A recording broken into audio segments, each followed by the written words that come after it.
High grow nursery பார்வையாளர் அனைவருக்கும் வணக்கம். எங்கள் பண்ணையில் 100க்கும் மேற்பட்ட வெளிநாட்டு பழமரங்களை வளர்த்து வருகிறோம். இன்று நாம் பார்க்க போற ரகம் ரோசாப்பிள் மரம்.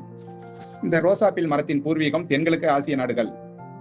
இன்று ரோசாப்பிள் மரமானது உலகம் முழுவதும் உள்ள வெப்பமண்டல நாடுகளில் பரவியுள்ளது. தமிழ்நாட்டை பொறுத்தவரை மேற்கு தொடர்ச்சி மலை ஒட்டிய மாவட்டங்களில் ஒரு சில பகுதிகளில் காணப்படுகிறது. எங்கள் நர்சரி மூலமாக கடந்த 10 ஆண்டுகளில் சேலம், கள்ளக்குறிச்சி, கோவை மாவட்ட விவசாயிகளுக்கு கொடுத்து பயிரிட்டு வருகிறார்கள். அவை தற்போது நன்கு காய்த்து கொண்டு உள்ளது.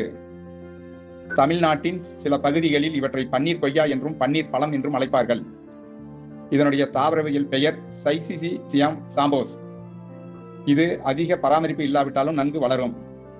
வாரத்திற்கு 1 அல்லது 2 முறை நீர் பாய்ச்ச வேண்டும்.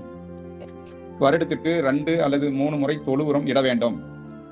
கன்று நட்டதிலிருந்து 4 அல்லது 5வது ஆண்டில் காய்க்க தொடங்கும். இந்த பழம் மிருதுவாகவும் நல்ல இனிப்பாகவும் இருப்பதால் அனைவரும் இதனை விரும்பி சாப்பிடுவார்கள்.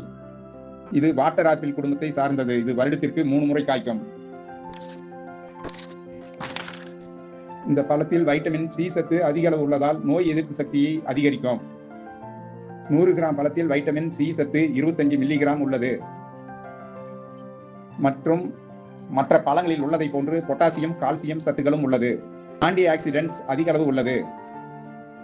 எங்கள் பண்ணை வெப்பமண்டலமான சேலத்தில் உள்ளதால் இங்கு வளரும் பழமரங்கள் அனைத்தும் தமிழ்நாட்டின் எல்லா பகுதியிலும் வளரும்.